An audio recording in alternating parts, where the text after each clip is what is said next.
ವೃಷಭ ರಾಶಿಯವರಿಗೆ ವಾರದ ಆದಿಯಲ್ಲಿ ನೋಡಿ, ಆರೋಗ್ಯದಲ್ಲಿ ಬಲ ಇದೆ, ದಾಂಪತ್ಯದಲ್ಲಿ ಸಾಮರಸ್ಯ ಚೆನ್ನಾಗಿರ್ತದೆ, ಹೋಟೆಲ್ ಹಾಲು ಕ್ಷೇತ್ರದಲ್ಲಿ ಲಾಭ ಕಾಣ್ತೀರಾ, ವೃತ್ತಿಯಲ್ಲಿ ಹಿರಿಯರಿಂದ ಸಹಾಯ ತುಂಬ ಚೆನ್ನಾಗಿದೆ, ಸೀನಿಯರ್ಸಿಂದ ಸಹಾಯ ಸಿಗ್ತಕ್ಕಂಥದ್ದು, ಒಳ್ಳೆ ಮಾರ್ಗದರ್ಶನ ಸಿಗ್ತಕ್ಕಂಥದ್ದು, ಇದೆಲ್ಲ ತುಂಬ ಚೆನ್ನಾಗಿದೆ. ವೃತ್ತಿಯಲ್ಲಿ ಕೆಲಸದ ಅಧಿಪತಿ ಧನಸ್ಥಾನದಲ್ಲಿದ್ದಾನೆ, ಹೀಗಾಗಿ ನೀವು ಮಾಡಿದ ಕೆಲಸಕ್ಕೆ ಹೆಚ್ಚಿನ ಹಣವೂ ಬರುತ್ತೆ, ಹಣದಿಂದ ಸಮಾಧಾನವೂ ಸಿಗುತ್ತೆ.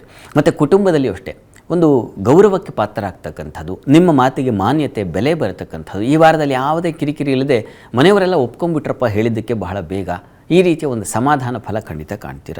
ಮತ್ತು ಸಂಗಾತಿಯ ಜೊತೆಗೆ ಸಾಮರಸ್ಯ, ಅನ್ಯೋನ್ಯತೆ, ಪ್ರೀತಿ ವಿಶ್ವಾಸಗಳು, ಇಬ್ಬರ ಜೊತೆಗೆ ದೂರ ಪ್ರಯಾಣ, ವಿಹಾರ, ಸಂಚಾರ, ಇದೆಲ್ಲ ಸಮಾಧಾನ ಸಂತೋಷ ತಂದುಕೊಡುತ್ತೆ, ಸಂಶಯ ಇಲ್ಲ. ಹಾಲು ಹೈನು ಕ್ಷೇತ್ರದವ್ರಿಗಂತೂ ಸಮೃದ್ಧಿಯ ಫಲ ಇದೆ. ಶುಕ್ರಚಂದ್ರರು ಇಬ್ಬರು ಪರಸ್ಪರ ದೃಷ್ಟಿ ಇದೆಯಲ್ಲ, ಅದು ಕೃಷಿ ಜಲಜಾಂಗನ ಶ್ರೇಯಾಶ್ಚ ಅಂತ ಹೇಳುತ್ತಲ್ಲ, ಕೃಷಿಗೆ ಸಂಬಂಧಿಸಿದ ಹಾಗೆ, ನೀರಿಗೆ ಸಂಬಂಧಿಸಿದ ಹಾಗೆ, ಹೂವಿನ ವ್ಯಾಪಾರ, ಹಣ್ಣಿನ ವ್ಯಾಪಾರ, ವಸ್ತ್ರ ವ್ಯಾಪಾರಿಗಳಿಗೆ, ಅಲಂಕಾರ ಕ್ಷೇತ್ರಗಳಲ್ಲಿ ಕೆಲಸ ಮಾಡ್ತಾ ಇರ್ತಕ್ಕಂಥವರಿಗೆ, ಒಂದು ಸ್ಟೇಜ್ ಡೆಕೋರೇಷನ್ನಿಂದ ಹಿಡಿದು ಮೇಕಪ್ ಅಲ್ಲಿವರೆಗೆ ಎಲ್ಲ ರೀತಿಯ ಈ ಅಲಂಕಾರ ಸಾಧನ ಕ್ಷೇತ್ರದಲ್ಲಿರೋರಿಗೆ ತುಂಬ ಚೆನ್ನಾಗಿದೆ. ಹೆಚ್ಚಿನ ಶುಭ ಲಾಭ ಫಲವನ್ನು ಕಾಣಲಿಕ್ಕೆ ಖಂಡಿತ ಸಾಧ್ಯತೆ ಇದೆ. ಕೆಲಸದಲ್ಲೂ ನಿಮಗೇನು ತೊಡಕಿಲ್ಲ. ವಾರದ ಆದಿ ನಿಮ್ಮ ಪಾಲಿಗೆ ಹೇಗಿದೆಯಪ್ಪ ಅಂದರೆ ಹೆಚ್ಚಿನ ಶುಭ ಫಲ ಕಾಣ್ತೀರ. ಹಾಲಿನ ಡೈರಿ ಪ್ರಾಡಕ್ಟ್ ಕ್ಷೇತ್ರಗಳಲ್ಲಂತೂ ತುಂಬ ಅಧಿಕವಾದ ಲಾಭ ಗಳಿಕೆಗೆ ಈ ವಾರ ಚೆನ್ನಾಗಿದೆ. ಧನಾಧಿಪತಿ ಧನಸ್ಥಾನದಲ್ಲೂ ತುಂಬ ಗುರು ಇರೋದರಿಂದ ಚೆನ್ನಾಗಿದೆ, ಹೀಗಾಗಿ ಆತಂಕವಿಲ್ಲ ಈ ವಾರ. ಇನ್ನು ವಾರದ ಅಂತ್ಯ ನೋಡೋಣ. ವಾರದ ಅಂತ್ಯದಲ್ಲಿ ವೃಷಭ ರಾಶಿಯವರಿಗೆ ಹಣ ಆರೋಗ್ಯ ವಿಚಾರ ಸ್ವಲ್ಪ ಎಚ್ಚರಿಕೆಯಿಂದ ಇರಬೇಕು. ಮತ್ತು ಬಹಳ ಮುಖ್ಯವಾಗಿ ದೈವ ಮತ್ತು ಧರ್ಮ ಕಾರ್ಯಗಳಲ್ಲಿ ಆಸಕ್ತಿ ಬರತಕ್ಕಂಥದ್ದು, ಕ್ಷೇತ್ರ ದರ್ಶನ ಮಾಡ್ತಕ್ಕಂಥದ್ದು, ಈ ಒಂದು ಸಾಧ್ಯತೆಯನ್ನು ಸೂಚಿಸ್ತಾ ಇದೆ. ವೃತ್ತಿಯಲ್ಲಿ ಲಾಭ ಸಹಕಾರಗಳು ಚೆನ್ನಾಗಿದೆ. ವಿದೇಶ ವಹಿವಾಟಿನ ಅನುಕೂಲ ಕೂಡ ತುಂಬ ಚೆನ್ನಾಗಿರ್ತದೆ. ಯಾವುದೋ ಒಂದು ವಿದೇಶ ಸಂಪರ್ಕ ಅಥವಾ ಇನ್ಯಾವುದೋ ಒಂದು ಕನೆಕ್ಟ್ ಆಯ್ತಪ್ಪ, ಅಲ್ಲಿಂದ ನನಗೆ ಹಣ ಬರ್ತಾ ಇದೆ ಅಂತ ಪ್ಯಾರಲಲ್ ಇನ್ಕಮ್ ಶುರುವಾಗ್ತಕ್ಕಂತಹ ಸಾಧ್ಯತೆಗಳು, ಅದನ್ನೆಲ್ಲ ವೃಷಭ ರಾಶಿಯವರಿಗೆ ತೋರಿಸ್ತಾ ಇದೆ ಇನ್ನು ವಾರದ ಅಂತ್ಯದ ವೇಳೆಗೆ. ಅದು ಮತ್ತು ಬಹಳ ಮುಖ್ಯವಾಗಿ ಕ್ಷೇತ್ರ ದರ್ಶನ, ಯಾವುದೋ ಒಂದು ದೇವಸ್ಥಾನ ಅಥವಾ ಇನ್ಯಾವುದೋ ಒಂದು ಸಜ್ಜನರ ಭೇಟಿ, ಪುಣ್ಯವಂತರ ಒಂದು ಸಂಪರ್ಕ ಏರ್ಪಾಡಾಗ್ತಕ್ಕಂಥದ್ದು, ಈ ರೀತಿಯಲ್ಲಿ ಒಂದು ಶುಭ ಫಲವನ್ನು ಕಾಣ್ತಕ್ಕಂಥದ್ದು ವೃಷಭ ರಾಶಿಯವರಿಗೆ ತುಂಬ ಚೆನ್ನಾಗಿದೆ.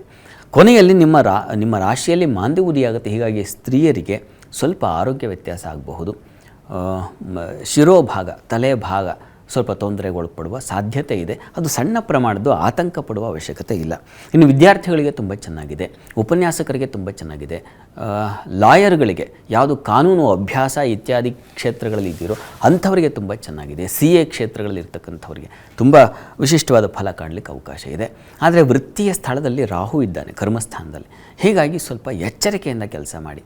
ಕೆಲಸದ ಮಧ್ಯೆ ನಾವು ಒಂದು ಸುಭಾಷಿತ ನೋಡಿದ್ವಲ್ಲ, ಹಾಗೆ ಯಾವುದು ಅಸಹನೀಯವೋ ಅಂಥ ಒಬ್ಬ ವ್ಯಕ್ತಿಯಿಂದ ಸ್ವಲ್ಪ ಕಿರಿಕಿರಿ ಆಗುವ ಸಾಧ್ಯತೆ ಖಂಡಿತ ಇದೆ. ಹೀಗಾಗಿ ಅದು ರಾಹು ಸ್ವಭಾವೇ ಹಾಗೆ ಅಲ್ವಾ, ಸ್ವಲ್ಪ ಕಿರಿಕಿರಿ, ಈ ಕಡ್ಡಿ ಅಲ್ಲಾಡಿಸ್ತಾ ಇರೋದು ಕಿರಿಕಿರಿ ಆಗುತ್ತದು, ಆ ರೀತಿಯ ಒಂದು ಸಾಧ್ಯತೆ ಕೂಡ ಇದೆ. ಅದನ್ನು ಮೈಮರೆಯೋ ಹಾಗಿಲ್ಲ, ಅದು ಇಡೀ ವಾರ ನಿಮಗಿದೆ. ಅದಕ್ಕೆ ಪರಿಹಾರಕ್ಕೆ ಏನಪ್ಪ ಮಾಡೋದು ಹಾಗಿದ್ರೆ ಅಂತಂದರೆ, ನಾಗ ಸನ್ನಿಧಾನದಲ್ಲಿ ನಾಗಕ್ಷೇತ್ರ ದರ್ಶನ ಮಾಡೋದು, ಅಥವಾ ನಾಗನಿಗೆ ಸ್ವಲ್ಪ ಉದ್ದು ಸಮರ್ಪಣೆ ಮಾಡ್ತಕ್ಕಂಥದ್ದು, ಅಥವಾ ನಾಗನಿಗೆ ಎಳನೀರಿನ ಅಭಿಷೇಕ ಮಾಡಿಸ್ತಕ್ಕಂಥದ್ದು ಯಾವುದೂ ಆಗುತ್ತೆ. ಅದನ್ನು ಮಾಡೋದ್ರಿಂದ ಈ ಕಿರಿಕಿರಿಯಿಂದ ಹೊರಗೆ ಬರ್ತೀರ. ಇನ್ನು ಮಿಥುನ ರಾಶಿಗೆ ಹೋಗೋಣ.